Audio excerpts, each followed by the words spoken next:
श्रीमद्वाल्मीकि रामायण अयोध्या कांड अध्याय 12। महाराज दशरथ की चिंता, विलाप, कैकेयी को फटकारना, समझाना और उससे वैसा वर न मांगने के लिए अनुरोध करना। कैकेयी का ये कठोर वचन सुनकर महाराज दशरथ को बड़ी चिंता हुई। वे एक मुहूर्त तक अत्यंत संताप करते रहे। उन्होंने सोचा, क्या दिन में ही यह मुझे स्वप्न दिखाई दे रहा है, अथवा मेरे चित्त का मोह है, या किसी भूत, ग्रह आदि के आवेश से चित्त में विकलता आ गई है, या आदि व्याधि के कारण ये कोई मन का ही उपद्रव है। यही सोचते हुए उन्हें अपने भ्रम के कारण का पता नहीं लगा। उस समय राजा को मूर्छित कर देने वाला महान दुख प्राप्त हुआ। तत्पश्चात होश में आने पर कैकेयी की बात को याद करके उन्हें पुनः संताप होने लगा। जैसे किसी बाघिन को देखकर मृग व्यथित हो जाता है, उसी प्रकार वे नरेश कैकेयी को देखकर पीड़ित एवं व्याकुल हो उठे। विस्त्रहित खाली भूमि पर बैठे हुए राजा लंबी सांस खींचने लगे, मानो कोई महाविषैला सर्प किसी मंडल में मंत्रों द्वारा अवरुद्ध हो गया हो। राजा दशरथ रोष में भरकर अहो धिक्कार है, ये कहकर पुनः मूर्छित हो गए। शोक के कारण उनकी चेतना लुप्त सी हो गई। बहुत देर के बाद जब उन्हें फिर चेत हुआ, तब वे नरेश अत्यंत दुखी होकर कैकेयी को अपने तेज से दग्ध सी करते हुए क्रोधपूर्वक उससे बोले, दयाहीन दुराचारिणी कैकेयी, तू इस कुल का विनाश करने वाली डाइन है। पापिनी, बता, मैंने अथवा श्रीराम ने तेरा क्या बिगाड़ा है? श्री रामचंद्र तो तेरे साथ सदा सगी माता का सा बर्ताव करते आए हैं, फिर तू किस लिए उनका इस तरह अनिष्ट करने पर उतारू हो गई है? मालूम होता है, मैंने अपने विनाश के लिए ही तुझे अपने घर में लाकर रखा था। मैं नहीं जानता था कि तू राजकन्या के रूप में तीखे विश्वाली नागिन है। जब सारा जीव जगत श्रीराम के गुणों की प्रशंसा करता है, तब मैं किस अपराध के कारण अपने उस प्यारे पुत्र को त्याग दूं? मैं कौशल्या और सुमित्रा को भी छोड़ सकता हूँ, राजलक्ष्मी का भी परित्याग कर सकता हूँ, परंतु अपने प्राण स्वरूप पितृभक्त श्रीराम को नहीं छोड़ सकता। अपने ज्येष्ठ पुत्र श्रीराम को देखते ही मेरे हृदय में परम प्रेम उमड़ आता है, परंतु जब मैं श्रीराम को नहीं देखता हूँ, तब मेरी चेतना नष्ट होने लगती है। संभव है सूर्य के बिना ये संसार टिक सके अथवा पानी के बिना खेती उपज सके, परंतु श्रीराम के बिना मेरे शरीर में प्राण नहीं रह सकते। अतः ऐसा वर मांगने से कोई लाभ नहीं। पापपूर्ण निश्चय वाली कैकेयी, तू इस निश्चय अथवा दुराग्रह को त्याग दे। ये लो, मैं तेरे पैरों पर अपना मस्तक रखता हूँ, मुझ पर प्रसन्न हो जा। पापिनी, तूने ऐसी परम क्रूरतापूर्ण बात किस लिए सोची है? यदि यह जानना चाहती है कि भरत मुझे प्रिय है या अप्रिय, तो रघुनंदन भरत के संबंध में तू पहले जो कुछ कह चुकी है वह पूर्ण हो, अर्थात तेरे प्रथम वर के अनुसार मैं भरत का राज्याभिषेक स्वीकार करता हूँ। तू पहले कहा करती थी कि श्री राम मेरे बड़े बेटे हैं, वे धर्माचरण में भी सबसे बड़े हैं, परंतु अब मालूम हुआ कि तू ऊपर ऊपर से चिकनी चुपड़ी बातें किया करती थी, और वह बात तूने श्रीराम से अपनी सेवा कराने के लिए ही कही होगी। आज श्रीराम के अभिषेक की बात सुनकर तू शोक से संतप्त हो उठी है और मुझे भी बहुत संताप दे रही है। इससे जान पड़ता है कि इस सूने घर में तुझ पर भूत आदि का आवेश हो गया है, अतः तू परवश होकर ऐसी बातें कह रही है। देवी, न्यायशील इक्ष्वाकु वंश में ये बड़ा भारी अन्याय आकर उपस्थित हुआ है, जहाँ तेरी बुद्धि इस प्रकार विकृत हो गई है। विशालोचने, आज से पहले तूने कभी कोई ऐसा आचरण नहीं किया है जो अनुचित अथवा मेरे लिए अप्रिय हो, इसीलिए तेरी आज की बात पर भी मुझे विश्वास नहीं होता है। तेरे लिए तो श्रीराम भी महात्मा भरत के ही तुल्य हैं। बाले, तू बहुत बार बातचीत के प्रसंग में स्वयं ही यह बात मुझसे कहती रही है। भीरु स्वभाव वाली देवी, उन्हीं धर्मात्मा और यशस्वी श्रीराम का 14 वर्षों के लिए वनवास तुझे कैसे अच्छा लगता है? जो अत्यंत सुकुमार और धर्म में दृढ़तापूर्वक मन लगाए रखने वाले हैं, उन्हीं श्रीराम को वनवास देना तुझे कैसे रुचिकर जान पड़ता है? अहो, तेरा हृदय बड़ा कठोर है। सुंदर नेत्रों वाली कैकेयी, जो सदा तेरी सेवा शुश्रूषा में लगे रहते हैं, उन नयनाभिराम श्रीराम को देश निकाला दे देने की इच्छा तुझे किस लिए हो रही है? मैं देखता हूँ, भरत से अधिक श्रीराम ही सदा तेरी सेवा करते हैं। भरत उनसे अधिक तेरी सेवा में रहते हों, ऐसा मैंने कभी नहीं देखा है।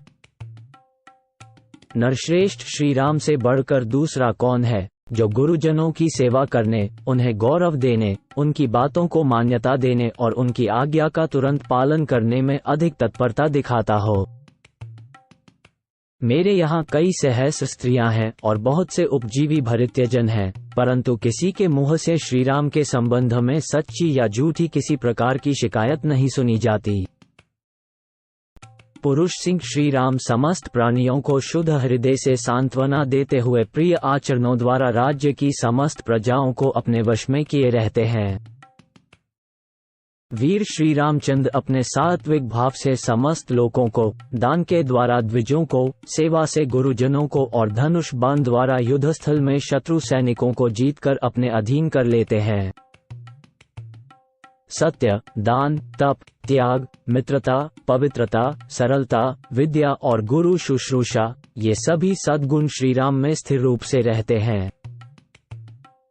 देवी, महर्षियों के समान तेजस्वी उन सीधे सादे देवतुल्य श्रीराम का तू क्यों अनिष्ट करना चाहती है? श्रीराम सब लोगों से प्रिय बोलते हैं। उन्होंने कभी किसी को अप्रिय वचन कहा हो, ऐसा मुझे याद नहीं पड़ता। ऐसे सर्वप्रिय राम से मैं तेरे लिए अप्रिय बात कैसे कहूंगा? जिनमें क्षमा, तप, त्याग, सत्य, धर्म, कृतज्ञता और समस्त जीवों के प्रति दया भरी हुई है, उन श्रीराम के बिना मेरी क्या गति होगी? कैकेयी, मैं बूढ़ा हूँ, मौत के किनारे बैठा हूँ, मेरी अवस्था शोचनीय हो रही है और मैं दीन भाव से तेरे सामने गिड़गिड़ा रहा हूँ। तुझे मुझ पर दया करनी चाहिए। समुद्र पर्यंत पृथ्वी पर जो कुछ मिल सकता है वह सब मैं तुझे दे दूंगा, परंतु तू ऐसे दुराग्रह में न पड़ जो मुझे मौत के मुंह में धकेलने वाला हो। कैकनंदिनी, मैं हाथ जोड़ता हूँ और तेरे पैरों पड़ता हूँ। तू श्रीराम को शरण दे, जिससे यहाँ मुझे पाप न लगे।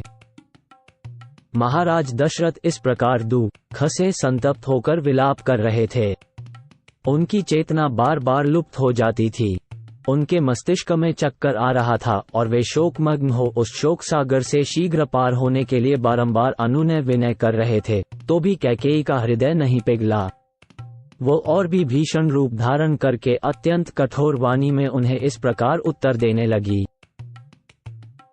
राजन, यदि 2 वरदान देकर आप फिर उनके लिए पश्चाताप करते हैं तो वीर नरेश्वर, इस भूमंडल में आप अपनी धार्मिकता का ढिंढोरा कैसे पीट सकेंगे? धर्म के ज्ञाता महाराज, जब बहुत से राजर्षि एकत्र होकर आपके साथ मुझे दिए हुए वरदान के विषय में बातचीत करेंगे, उस समय वहां आप उन्हें क्या उत्तर देंगे? यही कहेंगे न कि जिसके प्रसाद से मैं जीवित हूँ, जिसने बहुत बड़े संकट से मेरी रक्षा की, उसी कैकेयी को वर देने के लिए की हुई प्रतिज्ञा मैंने झूठी कर दी। महाराज, आज ही वरदान देकर यदि आप फिर उससे विपरीत बात कहेंगे तो अपने कुल के राजाओं के माथे कलंक का टीका लगाएंगे। राजा शैब ने बाज और कबूतर के झगड़े में कबूतर के प्राण बचाने की प्रतिज्ञा को पूर्ण करने के लिए बाज नामक पक्षी को अपने शरीर का मांस काटकर दे दिया था। इसी तरह राजा अलर्क ने एक अंधे ब्राह्मण को अपने दोनों नेत्रों का दान करके परम उत्तम गति प्राप्त की थी। समुद्र ने देवताओं के समक्ष अपनी नियत सीमा को न लांघने की प्रतिज्ञा की थी, सो अब तक वह उसका उल्लंघन नहीं करता है। आप भी पूर्ववर्ती महापुरुषों के बर्ताव को सदा ध्यान में रखकर अपनी प्रतिज्ञा झूठी न करें। परंतु आप मेरी बात क्यों सुनेंगे? दुर्बुद्धि नरेश, आप तो धर्म को तिलांजलि देकर श्रीराम को राज्य पर अभिषिक्त करके रानी कौशल्या के साथ सदा मौज उड़ाना चाहते हैं। अब धर्म हो या अधर्म, झूठ हो या सच, जिस बात के लिए आपने मुझसे प्रतिज्ञा कर ली है, उसमें कोई परिवर्तन नहीं हो सकता। यदि श्री राम का राज्याभिषेक होगा तो मैं आपके सामने आपके देखते देखते आज ही बहुत सा विष पीकर मर जाऊंगी। यदि मैं एक दिन भी राम माता कौशल्या को राजमाता होने के नाते दूसरे लोगों से अपने को हाथ जोड़वाती देख लूंगी तो उस समय मैं अपने लिए मर जाना ही अच्छा समझूंगी। नरेश्वर, मैं आपके सामने अपनी और भरत की शपथ खाकर कहती हूँ कि श्री राम को इस देश से निकाल देने के सिवा दूसरे किसी वर से मुझे संतोष नहीं होगा।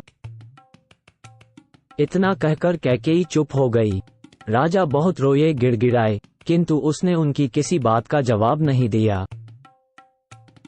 श्री राम का वनवास हो और भरत का राज्याभिषेक, कैकेयी के मुख से ये परम अमंगलकारी वचन सुनकर राजा की सारी इंद्रियां व्याकुल हो उठी। वे एक मुहूर्त तक कैकेयी से कुछ न बोले। उस अप्रिय वचन बोलने वाली प्यारी रानी की ओर केवल एकटक दृष्टि से देखते रहे। मन को अप्रिय लगने वाली कैकेयी की वह वज्र के समान कठोर तथा दुख शोकमयी वाणी सुनकर राजा को बड़ा दुख हुआ। उनकी सुख शांति छिन गई। देवी कैकेयी के उस घोर निश्चय और किए हुए शपथ की ओर ध्यान जाते ही वे हा राम कहकर लंबी सांस खींचते हुए कटे वृक्ष की भांति गिर पड़े। उनकी चेतना लुप्त सी हो गई। वे उन्मादग्रस्त से प्रतीत होने लगे। उनकी प्रकृति विपरीत सी हो गई। वे रोगी से जान पड़ते थे। इस प्रकार भूपाल दशरथ मंत्र से जिसका तेज हर लिया गया हो उस सर्प के समान निश्चेष्ट हो गए।